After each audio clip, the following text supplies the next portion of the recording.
सभी किसी को हर हर महादेव। हमको दोबारा वीडियो बनाना पड़ रहा है, एक ही चीज को हमको दोबारा करना पड़ रहा है। हुआ क्या था कि हम यहाँ सेट कर दिए थे, यहाँ पर पढ़ा रहे थे, हमको मालूम नहीं था कि हमारी रिकॉर्डिंग चालू नहीं है और हम पढ़ा दिए, ठीक है, यहाँ पे हम बता दिए, सब चीज बता दिए, पर वहां पर चालू ही नहीं था। अब हम दोबारा करवाने जा रहे हैं, 1 घंटा प्लस 1 घंटा का अभी फिर से हम करवाने जा रहे हैं। अब पसीना इतना गर्मी लग रहा है, ना पंखा चल रहा है ना कुछ चल रहा है, इसलिए ज्यादा नहीं बात करेंगे और डायरेक्ट अब थोड़ा सा स्पीड में चलेंगे, थोड़ा सा स्पीड में चलेंगे, उस तरफ धीमे धीमे नहीं चलेंगे, स्पीड में चलेंगे, ठीक है। क्वेश्चन देखिए, आप लोग क्वेश्चन देखिए, जो होमवर्क छोड़े हुए थे वो क्वेश्चन देखिए। क्या बोल रहा है क्वेश्चन? एक गुणवत्ता नियंत्रण अधिकारी एक कपड़ा कारखाने में 4 अलग अलग मशीनों में दोष दर पर नजर रखता है। पहली मशीन 1.8%, दूसरी 2.4% और तीसरी 1.6% की औसत दर वाले कपड़े बनाती है। चौथी मशीन ने पहले 3 मशीनों के औसत रन टाइम से 5 घंटे कम काम किया, फिर भी उसका कुल दोषपूर्ण उत्पादन 0.92 यूनिट था। अगले 4 मशीनों में दोषपूर्ण यूनिट्स की कुल संख्या 4.12 है और प्रत्येक मशीन का कुल उत्पादन समान था। तो चौथी मशीन का दोष प्रतिशत ज्ञात कीजिए। सुनिए, अब बेसिकली कुछ नहीं करना है। क्वेश्चन का क्या है? हम कुछ नहीं, हम मशीन का कुल उत्पादन क्या मान लेंगे? हम मशीन का कुल उत्पादन हम क्या मान लेंगे? एक्स मान लेंगे, ठीक है। मशीन का कुल उत्पादन हम एक्स मान लिए। अब सुनिए, 3 मशीनों का कुल दोष कितना दिया है? 3 मशीनों का कुल दोष 1.8 दिया है, 2.4 दिया है, प्लस 1.6 दिया है। कितना हो जाएगा? 2 3 4 हो गया, इधर 4 हो गया, 8 4 12 6 18, 4 उधर एक इधर आया तो उधर 5.8 आ गया। अब कुछ नहीं करना, अब पढ़िए आगे क्वेश्चन। पहले 3 मशीनों में कुल दोष यूनिट, अब यहाँ पर पढ़िएगा। चौथी मशीन ने पहले 3 मशीनों के औसत रन टाइम से 5 घंटे कम काम किया, फिर भी उसका कुल दोष उत्पादन 0.92 यूनिट्स था, ठीक है। 3 मशीनों के औसत, ये वाला ध्यान रखिए, लैंग्वेज थोड़ा 4 से 5 बार पढ़िएगा। अगर 4 मशीनों में दोषपूर्ण यूनिट्स की कुल संख्या 4.12 है, ठीक है, 4 कितना है? 12। कितना किसका? अगर चारों मशीन में दोषपूर्ण यूनिट्स की कुल संख्या 4.12, हमको कुछ नहीं, पहले 3 मशीनों में कुल दोषपूर्ण यूनिट्स निकालना। पहले का 3 मशीन में हमको कुल दोषपूर्ण, हम क्या करेंगे?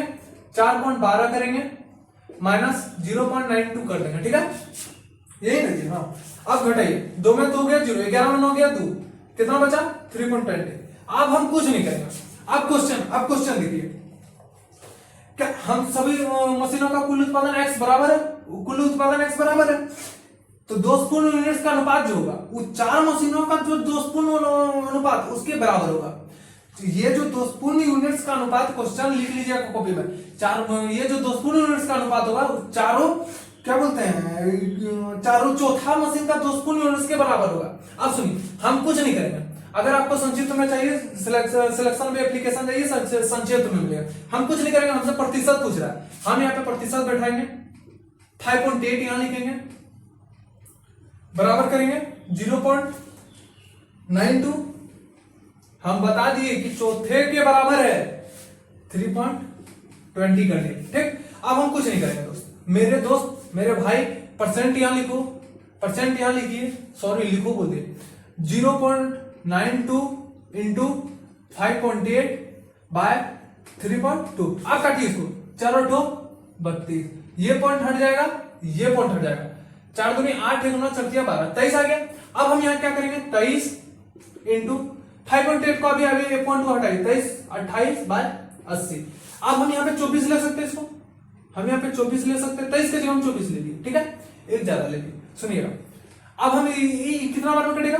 एकदम 0.3 बार में, 0.3 बार में कटिए। अब इसको मल्टीप्लाई कर दीजिए, 0.3 से 58 से मल्टीप्लाई करेंगे, 8 या 24, 5 या 15, 16 17, एक जीरो यहाँ 5.8 पर एक जीरो कहां बैठेगा? यहाँ पर। मतलब कि इसके अंतर्गत नहीं होगा, इसके एकदम क्लोजली आंसर नहीं होगा, इससे तो हल्का सा कम होगा पर इससे क्लोजली एकदम आंसर नहीं होगा, इसका क्लोजली एकदम आंसर, क्योंकि 23 और 24 में अंतर कितना होता है? 4% का अंतर होता है। आप लोग ट्राई कर लीजिएगा, 4% के अंतर्गत आता है, 4% का अंतर, 23 और 24 में 4% का अंतर। तो यहां पर अगर यहां पर 3 भी रहेगा 4 की जगह, 173 भी नहीं होगा, 172 भी नहीं होगा, 171 भी नहीं होगा, इतना क्लोज नहीं होगा, कभी नहीं होगा। ऑप्शन देखिए, 1.52%, 1.52% नहीं होगा, 1.58% नहीं होगा, 1.667% ये होगा, 1.667%। इससे हल्का सा छोटा है, इससे हल्का सा छोटा है, मतलब यही आंसर होगा। ये आपका नहीं होगा 1.73%, आपका कभी नहीं हो सकता। अप्रोच ऐसा रखिएगा पेपर में, अप्रोच ऐसा रखिएगा। और हाँ, अगर किसी को भी कोई भी क्वेश्चन का अगर डाउट हो मैथ में, अगर कोई भी क्वेश्चन का डाउट हो, टेलीग्राम पे एक ग्रुप बनाए हुए है, ठीक है, डाउट ग्रुप ही बनाए हुए हैं, उसमें आप लोग क्वेश्चन भेजिए जो भी, उसमें हम लिंक डाल देंगे, डिस्क्रिप्शन में लिंक डाल देंगे, आप लोग वहां से टेलीग्राम में जाके ज्वाइन कर लीजिएगा। जो भी क्वेश्चन डाउट हो उसमें डालिए, वीडियो द्वारा आपको समझाया जाएगा। कोशिश रहेगा, अगर हमसे सॉल्व नहीं होगा आप लोग हमको बताइएगा, अगर आप लोग से सॉल्व नहीं होगा, जो चीज हमको पता नहीं रहेगा वो हम आपसे पूछेंगे, जो चीज आपको पता नहीं रहेगा वो हमसे पूछिए, हम बताएंगे। इसलिए टेलीग्राम ग्रुप बनाया कि दोनों बराबर बराबर करके कंधा मिला के चलना है, ठीक है। ऐसा नहीं कि यहां बता रहा है मास्टर इसको बना दे, नहीं, हम लोग सब भाई भाई, सब भाई भाई, ठीक है।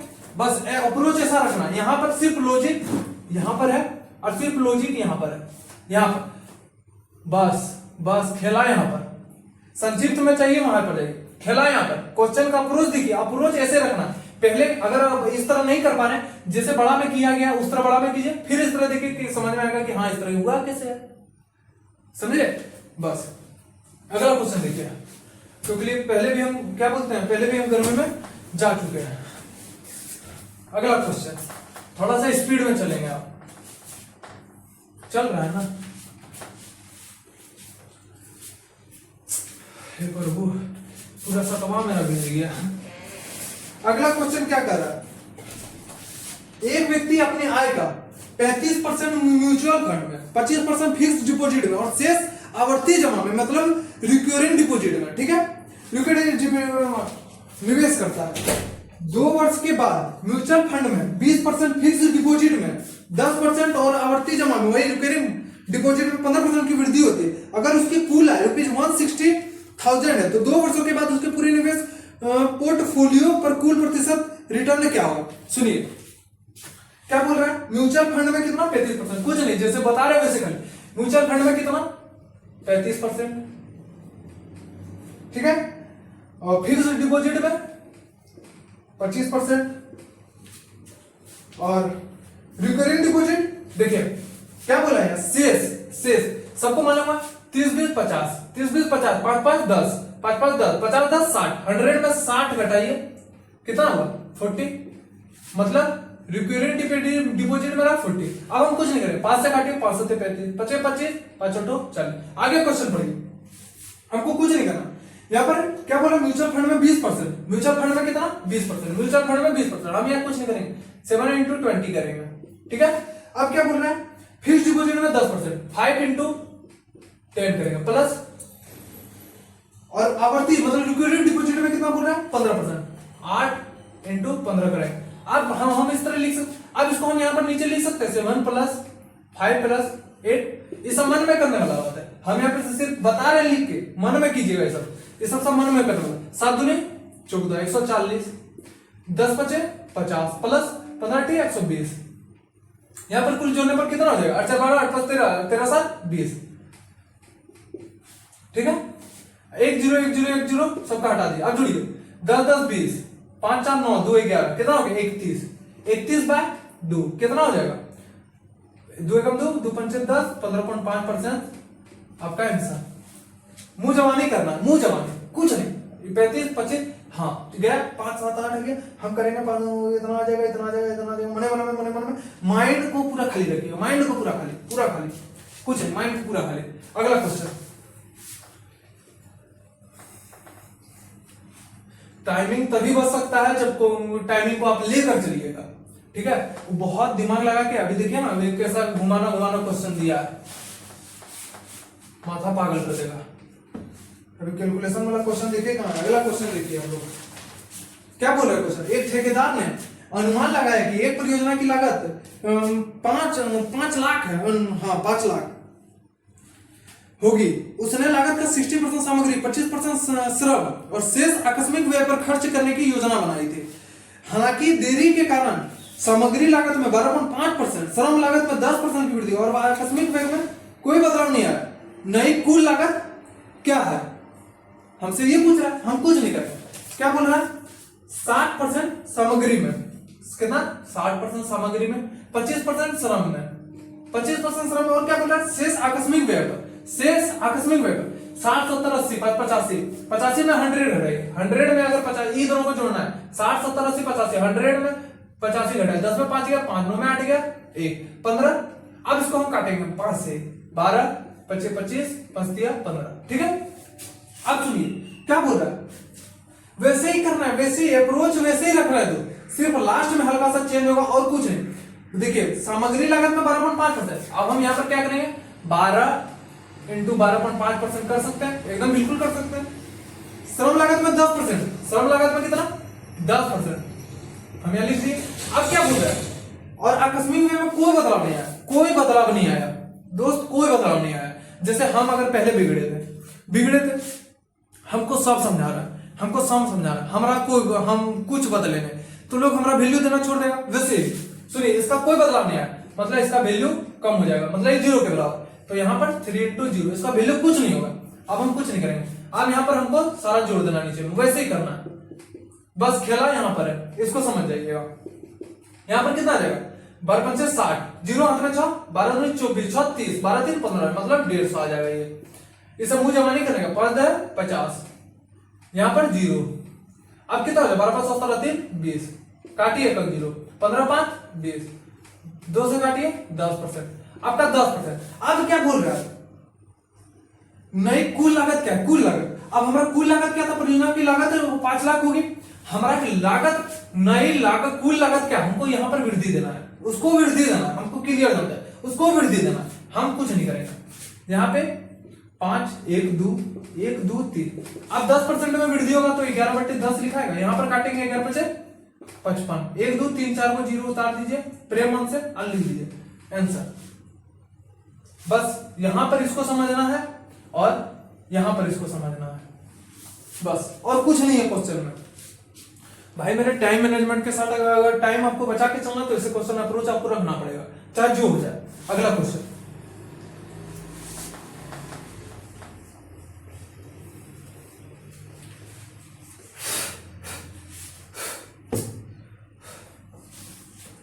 एक कस्बे की वर्तमान जनसंख्या 2,40,000 है, प्रत्येक वर्ष जनसंख्या में जन्म दर 12% की वृद्धि और मृत्यु दर 7% की कमी होती है। 3 वर्ष के अंत में कस्बे की जनसंख्या ज्ञात कीजिए। देख लिए, अब ऐसा क्वेश्चन रहेगा, हम लोग को बिल्कुल एकदम कैलकुलेशन से बचना है, सबको मालूम है कि कैलकुलेशन से हमको बचना है। अब सुनिए, जन्म दर में क्या होता है, 12% की वृद्धि होता है, हम कुछ नहीं करेंगे, ऐसा क्वेश्चन के साथ ऐसा अप्रोच रखना है। जन्म दर में 12% की वृद्धि होती है, मृत्यु दर में क्या होता है, 5% की कमी होती है, मृत्यु दर में 5% की कमी, हम घटा देंगे 7%, 12 कितना है यार, 7% की कमी है ना, यहाँ पे 5 की जगह 7 है, तो हमारा यहाँ पे क्या आ जाएगा, 5 आ जाएगा, 5 आ गया, 5%, 12 में 7 गया, 5 गया, 5% का फ्रैक्शन क्या होता है, 1/20 होता है। अब क्या बोल रहा है, वर्तमान जनसंख्या इतना है, हम क्या करते थे, 20 से 21 करते थे, वर्तमान जनसंख्या 2,40,000 बोल रहा है, मतलब इसका हम क्यूब किए, ठीक है। ये कितना आ जाएगा, 2 दूनी 4 दूनी 8, आई मीन यहाँ पर 3 जीरो, इसका सबको क्यों मालूंगा, इसका क्यों होता है 9261, ठीक है। अब 2,40,000 दिया, इसका 3 जीरो हटा देंगे, उसमें कितना बचेगा, 1 जीरो बचेगा, 240 बचेगा।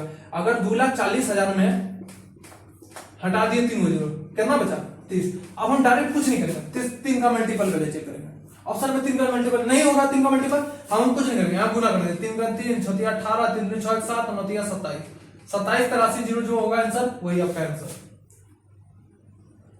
ऐसे अप्रोच रखना, ये नहीं कि 1 बाय 1 प्लस 1 r बाय 100 करने जा रहे हैं, लिखने जा रहे हैं, ऐसे करने जा रहे हैं, कुछ नहीं, डायरेक्ट ऐसे लगाना। वो सब गया, वो सब पहले का खेला था, ये कलयुग है मेरे भाई, कलयुग है, कलयुग के साथ ढलना होगा, जैसे एडुकेटिव बोल रहा है वैसे ढलना होगा, बस उतना नहीं जाना होगा हम लोग को। कैसे, हम लोग को ये दिमाग लगाना है कि दूसरे में कैसे उड़े क्वेश्चन, जैसे टाइम बचे कि अगला क्वेश्चन अगर दे दिया वो पढ़ने वाला, अगला क्वेश्चन दे दिया बहुत मोस्ट एकदम कैलकुलेशन वाला, तो हम लोग के लिए उस क्वेश्चन के लिए हम लोग को टाइम बचाना, टाइम कहां से बचेगा, ये सब जो क्वेश्चन है इसी से टाइम बचेगा, तब ना उस क्वेश्चन में दिमाग लड़ा पाइएगा, नहीं तो जो भी क्वेश्चन है वो छूटेगा। इसमें थोड़ा दिमाग से, कॉमन सेंस से।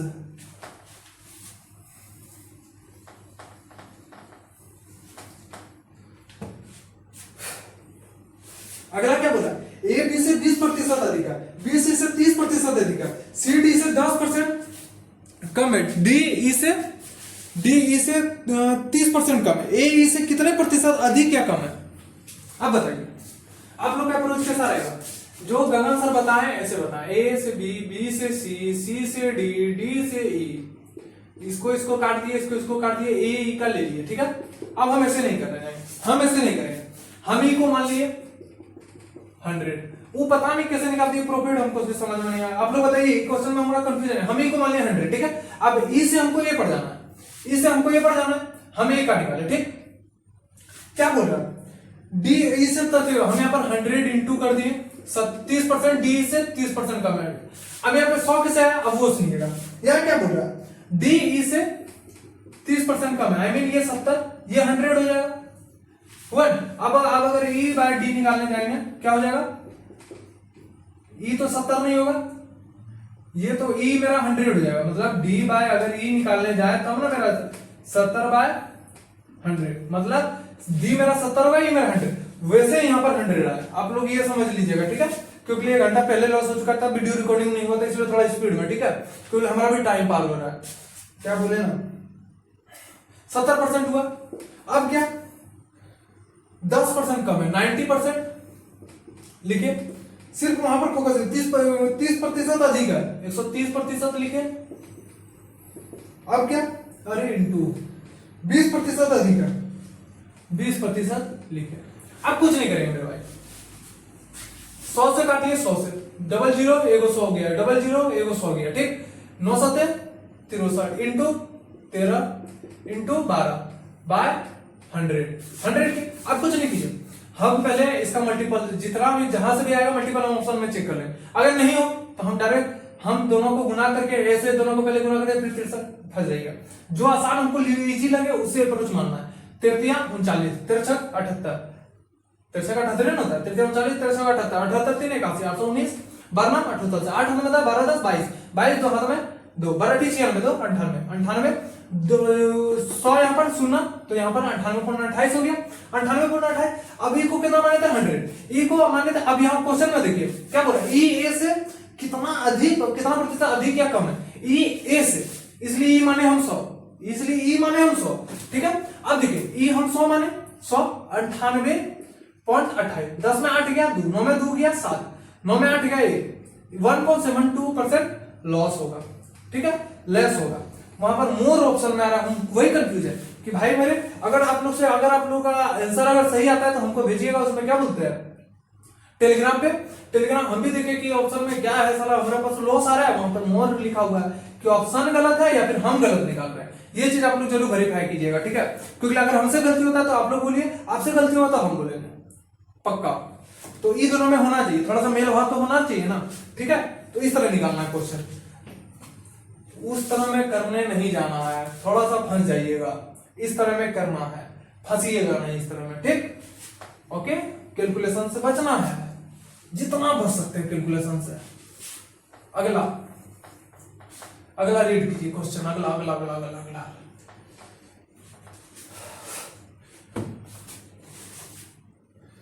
अब बताइए हम क्या बोले थे पिछला वीडियो में भी अगला बताए हुए, ठीक है, कि क्या बोला, एक त्रिभुज के शीर्षों का निर्देशांक A 00 B 80 और C 06 है, लंब केंद्र का स्थान क्या है? अब बताइए, हम वो तो छोड़िए, 2 सेकंड का ऑप्शन है, थोड़ा सा थक गए समझे, बात वो है, थोड़ा दिमाग भी थक जाता है हमारा। अब देखिए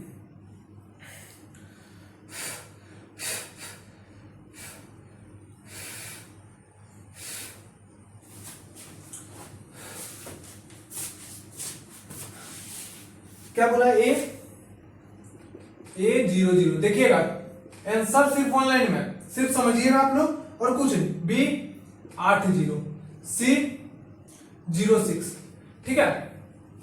अब सुनिए कि जिसका एक बिंदु में अगर 0 है, ठीक, और दूसरा दोनों बिंदु में अगर 0, एक यहां 0 इंक्लूड है, एक यहां 0 इंक्लूड है, तो ये क्या हो जाएगा, समकोण कोण, क्या बन जाएगा, समकोण त्रिभुज। ये क्या बन जाएगा, समकोण त्रिभुज। बात को समझे, देखिए क्वेश्चन में क्या बोले, एक त्रिभुज के शीर्षों का निर्देशांक a 00 b 80 c 06 लंब केंद्र का स्थान क्या, लंब केंद्र। समकोण त्रिभुज में लंब केंद्र हम देखने जाते हैं। समकोण त्रिभुज में लंब केंद्र कहां होता है, कुछ दिन पहले बताया कि समकोण त्रिभुज में लंब केंद्र कोनों के ऊपर होता है, और अगर न्यून कोण रहा, न्यून कोण में वो कहां होता है, अंदर होता है, और अधिक कोण में बाहर होता है। हम ये चीज बताएं। अब वही चीज यहां पर देखिए कि अगर ये वाला रहेगा तो जिसका अगर ये बराबर है, ये बराबर है, तो वहां पर समकोण कहां, वहां समकोण पर बनेगा 0 0, समकोण पर बनेगा 0 0। आप लोग एक चीज दिमाग में रख लीजिएगा कि ये चीज जहां भी आएगा, ये चीज जहां भी है, ठीक है, समझिए कि वो समकोण एकदम 0 0 ही बनाएगा, वो 0 0, क्योंकि समकोण त्रिभुज का लंब केंद्र हमेशा उस शीर्ष पर होता है जहां 90 डिग्री का कोण बनता है। समकोण त्रिभुज का लंब केंद्र हमेशा उस शीर्ष पर होता है जहां 90 डिग्री का कोण बनता है, समझे। इसलिए ये डायरेक्ट हम सीधा 0 0 मानेंगे, डायरेक्ट मानेंगे, हमको कुछ नहीं सोचना, एक 0 यहां इंक्लूड, एक 0 यहां, ये तो समकोण त्रिभुज मानेंगे, डायरेक्ट 0 0 आंसर, कुछ नहीं, कड़ा तुरंत क्वेश्चन उड़ गया। अगला क्वेश्चन देखिए, हमको ज्यादा टाइम नहीं लेना है, क्या समझे, क्योंकि टाइम बहुत महत्वपूर्ण है, बहुत महत्वपूर्ण। अगर 5 सेकंड अगर क्वेश्चन को सॉल्व हो रहा है, 5 सेकंड हमारा बच्चा 5 सेकंड अगर कुछ क्वेश्चन सॉल्व हो रहा है, 5 सेकंड वो खत्म हो जाए, बोलेगा अरे यार क्या, तो वही टाइम को बचाइए, लंबाई अप्रोच में नहीं जाना। क्या बोल रहा है, एक किसान की त्रिभुजाकार भूमि के शीर्ष A 2 3 B 8 3 और C 5 9 है, ठीक है। वह खेत के केंद्रक पर एक पुतला लगाना चाहता है, केंद्रक के निर्देशांक क्या होंगे, सुनिए आप, ज्यादा नहीं क्वेश्चन आप लोग रोक रोक के बनाते रहिएगा। केंद्रक हमेशा कहां होता है, बीच का बिंदु पर होता है, उसी को ना औसत बिंदु कहते हैं जी, उसी को कहते हैं। तो आप लोग पढ़े होंगे x1 plus x2 plus x3 bye 3, ठीक है, y1 plus y2 plus y3 bye 3, सबको मैथ में पढ़ा हुआ, मुंह जमाने क्वेश्चन है, मुंह जमाने, इसको पेन में उठाने की कोई जरूरत नहीं। क्या है 2, x1 क्या है 2, x2 क्या है 8, x3 क्या है 5 बाय 3, 8 2 10 5 15 15 3। अब इसको y1 क्या है 3 3 9 है, y1 3 है, y2 3 है, y3 9 है बाय 3, 9 3 12 3 15 बाय 3, 3 बचे 15, 3 बचे 15, 5 5 आंसर। ऐसे लगाना है क्वेश्चन, ज्यादा टाइम नहीं खाना है दोस्त, कुछ नहीं, मुहे मुहे सॉल्व करना है। बहुत गर्मी लग रहा है, बहुत, और तबीयत खराब है मेरा। 1 घंटा का काम 2 घंटा ले जा रहे हैं, 2-2.5 घंटा। उस रेखा का देखिए अगला क्वेश्चन, उस रेखा का समीकरण ज्ञात कीजिए जो बिंदु 2 5 से होकर गुजरती है तथा रेखा y = 3x + 4 पर लंबवत है। अब हम क्या करेंगे बताइए, सुनिए क्वेश्चन ये बोल रहा है, अब हमको क्या बोल रहा है, जो रेखा का समीकरण ज्ञात कर, समीकरण ज्ञात करना बोला है, जो बिंदु 2 5 से, और हम कुछ नहीं आगे कुछ नहीं देखो, और ऑप्शन देखिए 2 5 बोल रहा है, x को हम 2 मान लिए, y को हम 5 मान लिए, ठीक है। एक ऑप्शन उठाइए, ऑप्शन आपको उठाइए 5 आएगा, इसे को दो नहीं नहीं नहीं, वो ये वाला उठाइए ऑप्शन, y = ये उठाइए प्लस 17/3 उठाइए, x को हमको 5, यहाँ ये जो 5 है हमको यहाँ 5 लाना है, सिर्फ x का मान बैठाना है, हमको यहाँ पर 5 लाना है, हमको यहाँ पर 5 लाना है। अब सिर्फ x का मान, x कितना मेरा 2, यहाँ पर 2/3 माइनस प्लस 17/3, नीचे तो 3 आ जाएगा, सबको जानते हैं। 17 में 2 गया 15, 15 3 बचे 15 आ गया मेरा, मतलब ये ऑप्शन मेरा सही है। ऑप्शन के साथ खेलना है, अगर इसे लंबा बता रहा एकदम ऐसे मानना ऑप्शन डायरेक्ट, कुछ आगे पीछे नहीं सोचना, उड़ा देना है क्वेश्चन। अगला क्वेश्चन देखिए,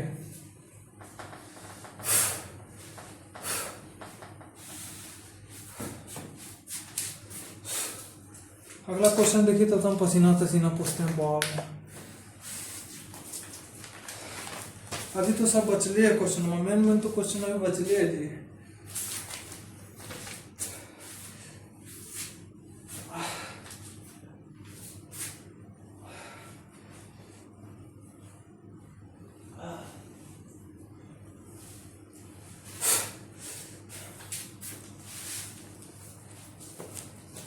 सुनिए अगला क्वेश्चन क्या करा, एक रेखा बिंदु 1 3 और 4 9 से होकर जाती है, ढलान अंतर मतलब स्लोप अंतःखंड रूप में रेखा का समीकरण क्या कहती है। हम कुछ नहीं करेंगे, हम ऑप्शन ए के साथ खेलेंगे, ऑप्शन के साथ ही खेलना है बस, और कुछ नहीं करना है।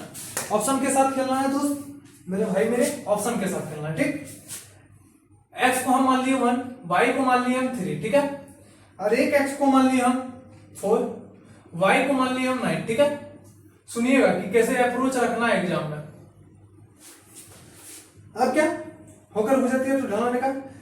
अब एक ऑप्शन उठाइए, ठीक, हम उठा रहे हैं, हाँ ठीक है, हम उठा रहे हैं ऑप्शन डी नंबर का, y = 2x + 1। अब सुनिए हम जैसे पिछला क्वेश्चन में बताए थे अप्रोच, ये 3 हमको y की जगह 3 लाना है, f का मान हमको सिर्फ बैठाना है क्योंकि y यहां पर है, ठीक है। f का मान बैठाएंगे 1 2 1 3 मतलब ये, ठीक है। अब इससे हमको चेक करना है, अब y का मान हमको यहाँ पे क्या लाना है 9 लाना है, हमको y का मान यहाँ पे 9 लाना है।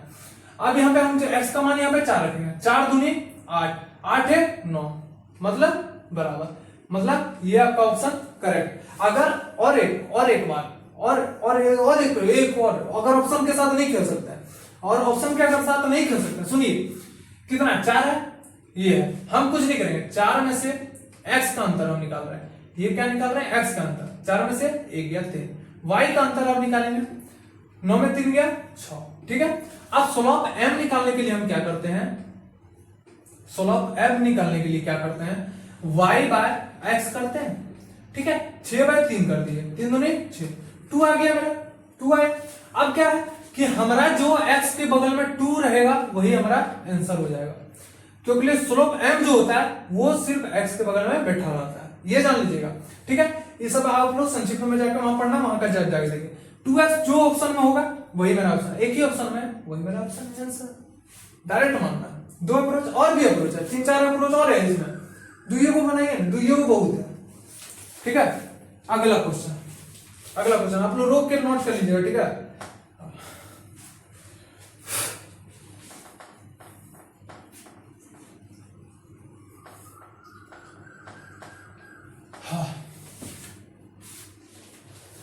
लीजिए अगला क्वेश्चन देखिए 26। निम्नलिखित में से कौन सी रेखा के लंबवत रेखा को दर्शाती है। 4x + 5y = 20। Question solve this question, 2 second का टाइम है आपके पास सॉल्व करने का, सॉल्व कीजिए, कोशिश कीजिए, सॉल्व होगा मेरे भाई। कभी भी कोशिश करने वाला को कभी हार नहीं हुई है, ये बात जान लीजिए।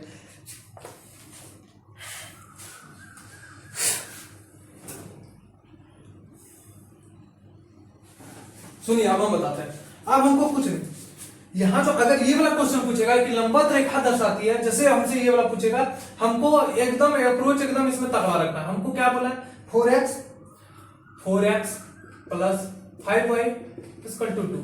अब आप लोग एक बात समझ लीजिएगा, अगर ये सेम टू सेम अगर आ रहा है ऑप्शन से, अगर चेक करने पर ये अगर सेम टू सेम आ रहा है तो कभी लंबवत नहीं होगा।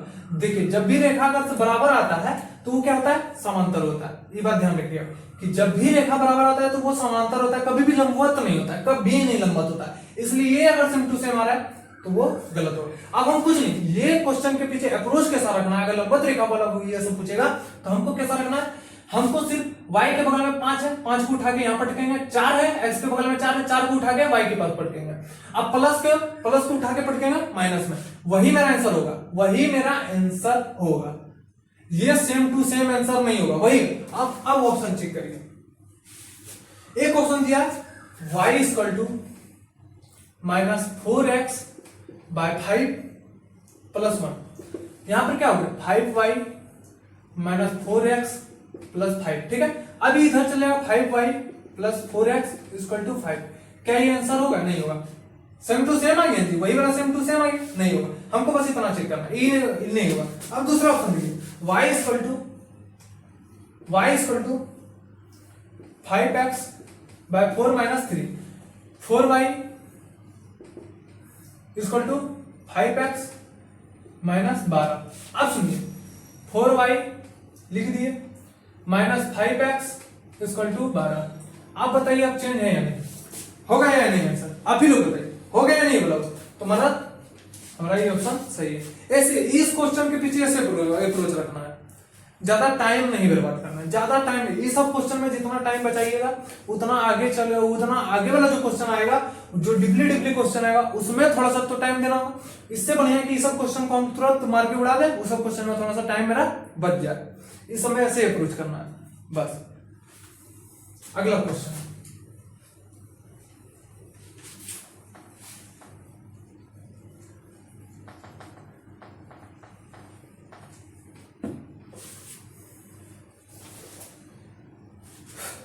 देखिए अगला क्वेश्चन क्या कर, एक रेखा बिंदु 5, 7 से होकर गुजरती है और इसका ढलान 16 -1 है, रेखा का समीकरण क्या है? अब बताइए आप लोग।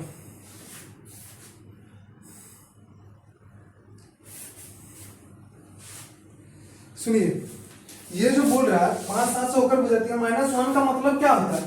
एक्स और वाई को जोड़ने पर हमेशा बराबर एक ही संख्या आएगा, एक्स वाई को जोड़ने पर बराबर एक ही संख्या आएगा, -1 का मतलब होता है। ठीक है, अब सुनिए यहाँ पर क्या दिया, हमको ऑप्शन देखना है। y इक्वल टू क्या दिया, इस तरह का क्वेश्चन में अधिकतर ऑप्शन नहीं देखना है, कुछ नहीं करना है। y ऑप्शन क्या दिया, y इक्वल टू -x + 12, हम इसको लिख सकते हैं y + x बराबर 12। अब क्या दिया, 5 और 7 दिया, 5 और 7, x को हम 5 मान लिए। देखिए अगला क्वेश्चन क्या कर रहा है, तो जिसका मोबाइल से बना रहे थे वो मोबाइल ऑफ हो गया, पहले तो 1 घंटा हमारा बर्बाद कर दिया, फिर आधा वीडियो बनते बनते वो मोबाइल ऑफ हो गया। इतना गुस्सा लग रहा है, इतना गर्मी कर रहा है, इतना गर्मी लग रहा है, कहने बात नहीं, पूरा गर्मी लग रहा है, पंखा तंखा कुछ चल रहा है। 2-2.5 घंटा खाली ये वीडियो बनाने में पीछे लगा दिया, 2-2.5 घंटा, मेरा भी 2-2.5 घंटा बर्बाद हो गया। अब अभी जो पढ़ाएंगे वो अलगे, ठीक है, इसलिए ज्यादा क्वेश्चन नहीं करवाएंगे, और 4 से 5 क्वेश्चन करवाने बाद खत्म। सुनिए क्या कर, निम्नलिखित में से कौन सी रेखा की लंबवत रेखा को दर्शाती है? 4x + 5y = 20, क्या लिखा है, 4x + 5y = 20 लिखा है ना। अब हम कुछ नहीं करेंगे मेरे दोस्त, हमको ऑप्शन में जाना है। जब भी ऐसा बोले, जब भी ऐसा क्वेश्चन है, अप्रोच हमको एकदम तगड़ा रखना है। जब भी लंबवत रेखा का है, अगर ये सेम टू सेम आ जाएगा, अगर ये सेम टू सेम आ जाएगा तो ये आंसर नहीं होगा। क्यों नहीं होगा, अगर दो रेखा अगर बराबर होता है तो वो क्या होता है, समांतर होता है, कभी लंबवत नहीं होता, कभी लंबवत नहीं होता, ये बात ध्यान रखिएगा। यहाँ पे क्या होगा, y को यहाँ y के पहले यहाँ जो 5 लिखा हुआ है, 5 को यहाँ पर पटक के रखेंगे कहाँ पे, x पे, और 4 को पटक के कहाँ पे रखेंगे, y पे, ठीक है, y पे। अब प्लस को कहाँ पटक देंगे, माइनस में। जो इस तरह माइनस सब चीज चेंज आ जाएगा, वो मेरा आंसर हो जाएगा। ठीक है, कि एक दोनों अपना अलग अलग जगह चेंज कर लेगा, वो मेरा ऑप्शन हो जाएगा, वो मेरा आंसर हो जाएगा। अब हम ऑप्शन देखते हैं, ऑप्शन क्या दिया, एक ऑप्शन दिया y = -4x/5, y = -4x/5 + 1 दिया, यहां पर हो जाएगा 5y - 4x + 5, ठीक है, 5y + 4x = 5। आप देखिए ये और ये रेखा और ये वाला मिलता जुलता है, मतलब ये आंसर, ये ऑप्शन नहीं होगा। हमको ऑप्शन से, हम सारा ऑप्शन से चेक करेंगे, ये ऑप्शन कभी नहीं होगा, जिंदगी में नहीं होगा। हम तो बताएं कि रेखा समांतर होती है। अब यहाँ पर एक ऑप्शन क्या दिया है, y =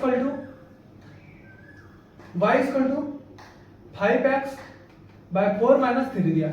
हम यहाँ पे लिख सकते हैं 4y = 5x - 12, 4y 5x इधर माइनस = 12 हम लिख सकते हैं। अब देखिए ये चेंज है, मतलब मेरा ऑप्शन ये सही है।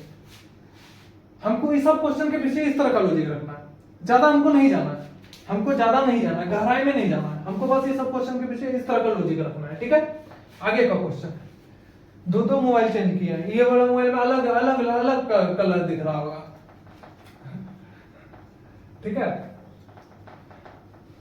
अगला क्वेश्चन देखिए आप लोग, लंबवत वाला में ऐसे सॉल्व करना है, ऐसे दूसरा नहीं जाना है, ऐसे, यहां नहीं कि समीकरण निकालने बैठेगा, फलना निकालने बैठेगा, कुछ नहीं, ऐसे करना है। अगला क्वेश्चन देखिए, तड़कता भड़कता क्वेश्चन, 5 सेकंड का देख लीजिए, हम पानी पी लेते हैं। बाप रे बाप,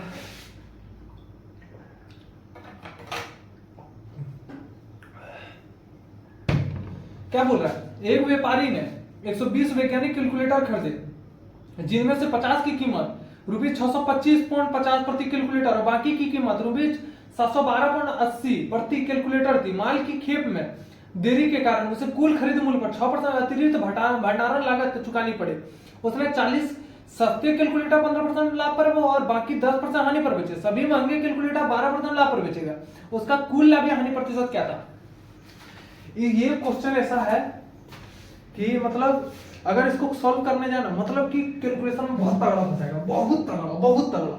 हम बोले कि इस क्वेश्चन को तोड़ दिए, तोड़े भयानक तरीके से तोड़े, सिर्फ एक लाइन का आंसर है, समझिए पहले। हम जो जो बताएंगे वो एकदम दिमाग में यहाँ पर घुसाइए, यहाँ पर बहुत तगड़ा क्वेश्चन है, इसको हल्का में नहीं लीजिएगा, इस क्वेश्चन को कभी हल्का में नहीं लीजिए, बहुत कैलकुलेशन है इस क्वेश्चन में, ठीक है। क्या बोल रहा है, शुरुआत में पड़ी 120 वैज्ञानिक कैलकुलेटर जिनमें से 50 की कीमत इतना, सस्ता कैलकुलेटर का कीमत इतना और बाकी का कीमत महंगा कैलकुलेटर कितना 712.80। अब हम वहां पर छोड़िए, हमको ऊपर नहीं देखना, नीचे आइए। उसने 40 सस्ते कैलकुलेटर 15% लाभ, 40 सस्ते कैलकुलेटर 15%। अब वहां पर 50 सस्ते कैलकुलेटर था, 50 था ना। अब हमारा यहाँ क्या बोल रहा है, और बाकी 10% हानि पर बचा, बाकी कितना बचा 10% हानि पर, मतलब 10 ही कैलकुलेटर, 10 सस्ता, 50 में से 40 यहाँ है, 10 यहाँ बचेंगे, 10 कैलकुलेटर, ठीक। अब कितना बचा 40 10 50, अब कुल हमारा कितना है 120 है ना। ऊपर में देखिए वहां पड़ गया कैलकुलेटर 120 है, 40 10 50 बचा कितना 70, हम यहाँ 70, सबका 1 0 काटिए, 1 0 1 0 काटिए। अब कुछ नहीं, हम जैसे बताएंगे वैसे करना है, ठीक है। अब जैसे हम बताएंगे वैसे करना। अब क्या बोल रहा है, सस्ते कैलकुलेटर 15%, इसको क्या 15%, ठीक है। अब इसको 10% हानि पर, ठीक है, और इसको सभी महंगे कैलकुलेटर 12% लाभ पर। अब आप लोग एक चीज ध्यान कीजिएगा, ठीक है।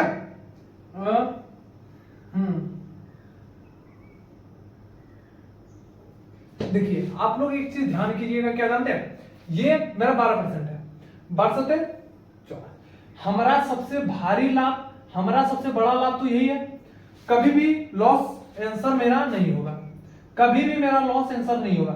सबसे बड़ा लाभ यहाँ देखिए, सबसे बड़ा लाभ यहाँ पकड़िए, इसको पकड़िए, इसको पकड़ने सीख गए सब चीज करने बढ़ सकते, इसको पकड़ लिए। सबसे बड़ा लाभ मेरा यहाँ 12% लाभ हो रहा है, यहाँ पर 12% लाभ हो रहा है, मतलब सबसे बड़ा लाभ यहाँ हो रहा है, सबसे बड़ा लाभ यहाँ हो रहा है, मतलब लॉस को काटिए, कभी भी लॉस नहीं होगा, कभी भी लॉस नहीं होगा। 2 ऑप्शन काटिए, 2 ऑप्शन कट गया, 2 ऑप्शन काट दिए।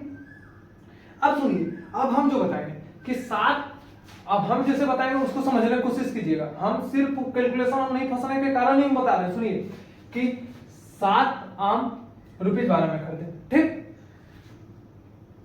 अब कुछ हम 15 का, ठीक है, 15 में, अरे क्या हुआ कि इसमें से 10 जो था हानि हो गया, 10 हानि। अब सुनिएगा, अब हम जो बोलते हैं कि अगर हमसे को पूछने जाएगा कि मोटा अंदाजा बताएगा, हमसे अगर पूछने जाएगा कि मोटा अंदाजा बताओ कि आम पर कितना औसतन लाभ हुआ, तो हम क्या करेंगे कि कॉपी उठाएंगे, ऐसे पन्ना तलना पलटाएंगे, ऐसे पन्ना तलना पलटाए, कलम लिए, ऐसे ऐसे करके कॉपी चलाने लगे, और दिमाग में हम लोग सोचने लगे, तुरंत सोचने लगे, समझने की कोशिश कीजिएगा, ठीक है।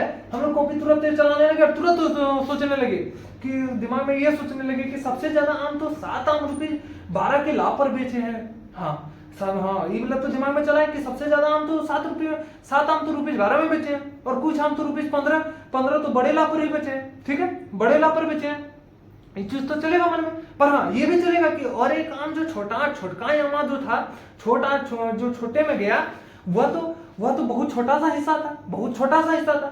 अब हम क्या करेंगे, बहुत छोटा सा हिस्सा था, एगो छोटा हिस्सा था जी, एगो छोटा हिस्सा था मेरे पास, ये वाला था मेरा पास छोटा, समझिएगा लॉजिक, एकदम इस तरह का क्वेश्चन इस तरह लगाइएगा, एकदम इस तरह का, ठीक। सबसे छोटा हमारा ये था। अब हम मान लिए कि हमारा कुल 12 था, अब एक तो हमारा सबसे छोटा हिस्सा, इसका मतलब है कि ये 12%, ये 12 के आसपास ही मेरा होगा, वो प्रॉफिट जो भी होगा ये मेरा 12 के आसपास ही होगा। आई मीन यानी 11 और 12 के बीच होगा, 11 और 12 के बीच। अब सुनिए कि 6% अतिरिक्त जो बोल रहा है, 6% अतिरिक्त जो बोल रहा है, अतिरिक्त 6%। अब सुनिए कि हम अगर कहीं कुछ सामान खरीदने गए, ठीक है, जैसे हम मॉल वगैरह जाते हैं कपड़ा वगैरह खरीदने, आप अतिरिक्त का मतलब समझिएगा, हम कहीं मॉल वगैरह जाते हैं कपड़ा खरीदने, तो हम 100 का कपड़ा खरीद लिए, 100 का कपड़ा खरीदे, जिसमें से 100 का कपड़ा खरीदे, ठीक, और हमसे कोई पूछने जा रहा है कि कितना में कपड़ा खरीदे, तो हम तो क्या बोलेंगे 100 रुपया, तो हम गिन के नहीं बताएंगे, वो तो नहीं बताएंगे कपड़ा। अब हमको तो वो भी तो बताना है कि हम ऑटो से जो आए यहाँ पर, वो तो हमको जो 6 रुपया लगा, ऑटो का भाड़ा जो लगा हमारे पास 6 रुपया, तो हम उसको वो जोड़ के बताएंगे कि 106 रुपया मेरा कुल लगा। तो बस अतिरिक्त तो वही बोल रहा है, क्वेश्चन पढ़िए, क्वेश्चन कि 106%, 100 क्या बोलता है 6% अतिरिक्त मतलब 106%, ठीक है। अब हमको कुछ नहीं करना है, जिसमें ये बोला है हम जैसे बता रहे हैं वैसे एकदम कैलकुलेशन फंसाएगा। क्वेश्चन एकदम कैलकुलेशन वाला है, कैलकुलेशन बहुत तगड़ा लंबा लंबा कैलकुलेशन जाने वाला है क्वेश्चन। अब सुनिए, क्वेश्चन पढ़ लिए। अब हम 6% अगर अतिरिक्त खर्चा को हटाएंगे, अतिरिक्त खर्चा को हटाएंगे तो हमारा आंसर अधिक ई प्रॉफिट हो गया। हम कुछ नहीं करेंगे, यहाँ 6% अतिरिक्त हम कुछ नहीं, ये 11 को मान लिया, हम 12 को हटाए साइड, 11 से -6 कर दिया, 11 में 6 गया 5। जो भी आंसर होगा 5 से कम होगा, जो भी आंसर होगा 5% से कम होगा, जो भी आंसर होगा 5% से कम होगा, जो भी आंसर होगा मेरे पास। और दो ऑप्शन तो उड़ा दिया, लॉस वाला तो उड़ा दिया। अब हमारे पास ऑप्शन क्या क्या बचा, अब 5% से एगो 5.12% है, एगो 5.12% है। ये ऑप्शन तो नहीं होगा, ये ऑप्शन इससे ज्यादा इससे कम होगा, क्योंकि ये क्रय मूल्य अगर जितना बढ़ेगा तो लाभ तो हमारा गिरावट आएगा, लाभ में तो गिरावट आएगा। कि अगर क्रय मूल्य हमारा बढ़ेगा, अगर क्रय मूल्य में बढ़ोतरी होगी तो लाभ में गिरावट आएगी। ये सबको मालूम है कि क्रय मूल्य में अगर बढ़ोतरी होगी लाभ में गिरावट आएगी। इस चीज सबको ध्यान रखिएगा कि क्रय मूल्य में अगर बढ़ोतरी होगी लाभ में गिरावट आएगी। इसका मतलब कि 5% से कम आएगा। जो 5% का आंसर होगा वही, दो ऑप्शन उड़ा दिए, एलिमिनेट कर दिए लॉस वाला। अब हमारा क्या ऑप्शन होगा, एक ऑप्शन है 4.93% प्रॉफिट आंसर। लगभग ऐसा क्वेश्चन जो है, लगभग ऐसा क्वेश्चन 2025 वाला में लगभग ऐसा क्वेश्चन सीजीएल में भी दिया, लगभग ऐसा क्वेश्चन आप समझ लिए, लगभग 15-16 क्वेश्चन है इस तरह। एसएससी को पूरा लगभग 15-16 क्वेश्चन। अब पूरा कैलकुलेशन वाला, पूरा कैलकुलेशन, कुछ नहीं, ऐसे ही बचना। हमको सिर्फ यहाँ पर देखना है कि भाई हमारा यहाँ पर 12% अधिक है। हमको यहीं पर समझना, अधिक है, जिसमें से एक हो गया, एक हमारा ये कम है, ये हमारा कम है। हम मतलब हमारा 12 और 11 के बीच में ही होगा। 12 और 11 हमें 11 को उठा लिए, 11 को उठाया, 6% अतिरिक्त घटाया 5%। क्रय मूल्य जब भी क्रय मूल्य पर बढ़ोतरी होगी तो लाभ में गिरावट आएगी। 5% से कम ही आंसर होगा। हम तुरंत दिमाग लगा दिए 4.93% लॉस वाला काट दिए, कभी नहीं होगा क्योंकि यहाँ पर ज्यादा भारी है, लॉस वाला तुरंत एलिमिनेट कर दिए। ऐसे लगाना है क्वेश्चन। ये इस क्वेश्चन में बोले बड़का हुआ कैलकुलेशन करवाएगा, बड़का हुआ, इस तरह समझिए, लॉजिक समझिए, ठीक है। आप जाइए उस पर देखिए कितना बड़ा लॉजिक है। हम यहाँ पर इतना कड़ी मुड़ा दिए, बस थोड़ा सा यहाँ लॉजिक समझिएगा, बाकी बस सारा क्वेश्चन खत्म, बस थोड़ा सा। अगला क्वेश्चन देखिए, इसलिए बोले 1,01,000 रुपया का क्वेश्चन है, ठीक है। आई सब क्वेश्चन देगा, ये सब क्वेश्चन देगा, सीजीएल के एग्जाम में देगा, प्योर देगा।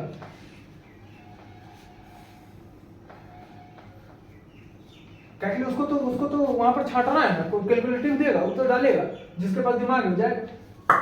बस पढ़िए अगला क्वेश्चन क्या बोला। एक किताब की दुकान है, ₹145 की औसत कीमत पर 120 अलग अलग उपन्यास खरीदे। उसने 40 उपन्यास 20% लाभ पर, 60 उपन्यास 10% हानि पर बेचे और बाकी उपन्यासों को एक कॉम्बो डील में बेचा, जिसमें शेष उपन्यासों की कुल कीमत पर 30% लाभ शामिल था। कॉम्बो डील की प्रति उपन्यास विक्रय मूल्य क्या था। देखिए मेरे दोस्त, मेरे भाई, हमको कुछ नहीं करना। हमको जितना बड़ा क्वेश्चन दिया सिर्फ फंसाने के लिए दिया कि वो माइंड चेक करता है कि कैलकुलेशन में फंसेगा बच्चा, जो अच्छा से नहीं करके आया होगा वो कैलकुलेशन में फंसेगा, और जो क्वेश्चन को लैंग्वेज पकड़ने सीख गया कैलकुलेशन में कभी नहीं फंस सकता। देखिए क्वेश्चन का क्या है, हमको कुछ नहीं देखना है। क्या करें, 145 की औसत कीमत पर 120 अलग अलग उपन्यास खरीदे, 120 अलग अलग उपन्यास खरीदे, 40 उपन्यास 20% लाभ पर, 60 उपन्यास 10%। हमको सब कुछ नहीं देखना, हमको ये सब कुछ नहीं देखना। हम और बाकी उपन्यास हम क्या लिखेंगे, 145 की औसत कीमत पर 120 अलग अलग उपन्यास, 145 की कीमत पर मतलब खरीदा 120 उपन्यास, ठीक। आप सुनिए, सीपी मेरा कितना हो गया 145, प्यार मन से हम यहाँ पे 145 लिख दिए। अब क्या, उसने 40 उपन्यास 20, ये सब एकदम उड़ा दीजिए, वहां से माइंड से हटा दीजिए, इसको एकदम हटा दीजिए। हमको यहाँ से देखना है जिसमें शेष उपन्यासों की कुल कीमत पर 30% लाभ शामिल है। शेष उपन्यासों पर कुल कीमत पर 30% लाभ शामिल है। हमको यहाँ पर देखना है प्रॉफिट ऑफ रिमेनिंग नॉवेल्स, ठीक है। प्रॉफिट ऑफ कितना 30%। हमारा एसपी क्या हो जाएगा, ये इसका फ्रैक्शन 3/10, 10 से 13। हमारा एसपी कितना हो जाएगा 1/3। अब कुछ नहीं करना, हमको एसपी पूछना, विक्रय मूल्य निकालने बोल रहे, हम कुछ नहीं करेंगे। यहाँ से 1 इसे गुना करेंगे, बचे पैसा 53, 52, 52 6 58, 13 5 18, 188.5 आपका आंसर। बीच वाला नहीं देखना, एकदम बिल्कुल ऐसे उड़ा देना, बीच वाला हमको कोई मतलब नहीं। बस टाइम मैनेजमेंट, टाइम, बस हमको यहाँ से क्वेश्चन उड़ा देना। क्वेश्चन अगर एक बार ना समझ आए, 10 बार, 15 बार, 20 बार, 50 बार, 50, 100 बार में नहीं है, 1000 बार, जिद्दी बन गया। अगला क्वेश्चन आप लोग के सामने है, लास्ट क्वेश्चन करवाएंगे, कम से कम अढ़ाई घंटा से करवा रहे हैं अभी लगभग, और हम 5-6 क्वेश्चन अगर हम तो उस टाइम से करवाते लगभग और 5-6 क्वेश्चन हम ठेका देते, पर बहुत टाइम हो गया, बहुत। देखिए क्या क्वेश्चन हो रहा है, एक खुदरा विक्रेता एक वस्तु रुपये में बेचता है। देखिए फिर से वही घुमाने वाला क्वेश्चन, फिर से वही घुमाने वाला क्वेश्चन लटपटवाएगा। एक खुदरा विक्रेता एक वस्तु रुपये में बेचता है जिस पर उसे 10% की हानि होती है। एक सेल के दौरान वो वस्तु पर क्रय मूल्य से 17.5% अधिक मूल्य अंकित करता है और अंकित मूल्य पर 20% की एक मुश्त छूट देता है। सेल के दौरान खुदरा विक्रेता को कितना प्रतिशत लाभ या हानि? हमको कुछ नहीं करना है मेरे दोस्त। आगे वाला जो कह रहा है रुपये में बेचता है 10% की हानि लाभ जो भी करा है उसको हमको कुछ नहीं देखना है, वो सिर्फ लटपटवाने के लिए दिया है, सिर्फ लजमाने के लिए दिया है कि आपका टाइम बर्बाद हो, कि आपका टाइम बर्बाद हो, आप क्वेश्चन न लगा पाओ। ठीक है, हमको उसको नहीं देखना है। देखिए इस तरह का अप्रोच, इस तरह का क्वेश्चन आएगा, इस तरह का अप्रोच करना है। ठीक, अब क्या बोल रहा है, देखिए अंकित मूल्य में हमको कितना कुल प्रतिशत लाभ या हानि पूछ रहा है। अब यहाँ पर हमको दिया है कि अंकित मूल्य पर 17.5% का अधिक मूल्य अंकित करता है, 17.5% मूल्य अधिक, और 20 अंकित मूल्य पर 20% की छूट देता है, 20% की छूट देता है, हमने यहाँ 20 कर दिए। ठीक है, अब क्या करते हैं हम लोग यहाँ पर माइनस सक्सेसिव वाला जैसे करते हैं 17.5 इंटू 20/100 करते हैं। हम पहले यहीं से घटा लेंगे, 20 से घटेगा ना तो हमारा तो पहले माइनस आ जाएगा। अगर इसे ये तो छोटा है, ये हमारा बड़ा, इधर से घटेगा तो हमारा माइनस आ जाएगा। अब हमको घटाना है, 10 से 5 गया 5 पॉइंट उठाए, यहाँ 9 बचा, 9 में 7 गया 2, 1 में गया माइनस 2.5 आया। अब यहाँ से करिए 20 पंचे 100, हम अभी पॉइंट नहीं जानते, 20 पंचे 100, 20 सत्ते 14, 140 और 10 50, जीरो हाथ में 15, 20 और 15 35, कितना हो जाएगा -35। अब यहाँ 2 को जीरो है, अरे यहाँ 1 जीरो है, कहाँ बैठेगा यहाँ पर, ये दोनों खत्म, वैल्यू खत्म। -3.5 को यहाँ पर जोड़ेंगे, क्या आएगा 5 5 10, 3 2 5 1 6, माइनस ये आएगा, ये दोनों जुटेगा तो माइनस ये नहीं यहाँ पर आएगा, मतलब 6% का लॉस। आंसर भाई सीजीएल क्वेश्चन में ऐसा कैलकुलेटिव, मतलब 5 से 6 क्वेश्चन बहुत कैलकुलेटिव क्वेश्चन, बहुत कैलकुलेटिव। हम बोले ना जो भी, अगर आप लोग सीजीएल वाला तो जरूर लगाइए, जितना बता रहे हो पूरा देख लीजिए, रियलिटी बता रहे हैं, बहुत प्रॉफिट मिलेगा, बहुत प्रॉफिट मिलेगा भाई मेरे, बहुत प्रॉफिट मिलेगा, बहुत बहुत। ठीक है, ऐसा बात नहीं है कि हम भी स्टूडेंट है, पर हाँ स्टूडेंट के अप्रोच से ही बता रहे हैं, स्टूडेंट के अप्रोच से। अगर हमसे कोई गलती होता है तो आप लोग हमको बताइए, अगर आप लोग से गलती होता है हम बताएंगे। अब प्लस क्या, अगर आप लोग को कोई भी डाउट हो, आप लोग को कोई भी डाउट हो तो टेलीग्राम पर आप लोग वहां पे क्या बोलते हैं, क्वेश्चन डाउट आप भेज सकते हैं, हम यहाँ से सॉल्व करके वीडियो द्वारा आप लोग को बताएंगे। ठीक है, हमसे अगर जितना तक हो पाएगा सॉल्व हम कर रहे हैं, और हमसे हमारा जो क्वेश्चन का डाउट होगा हम भी वहां डालेंगे, आप लोग भी सॉल्व कीजिएगा। बस इसी तरह हम लोग सब भाई मिल के काम करेंगे, मिल के पहुंच जाएंगे बस, और ज्यादा कुछ नहीं बात करेंगे। हर हर महादेव, बहुत टाइम वेस्ट हो गया। ठीक है, आज वीडियो बनाने में बहुत टाइम वेस्ट हो गया। हर हर महादेव सभी किसी को। ठीक है, अगला वीडियो में मिलते हैं बहुत शानदार जानदार के साथ।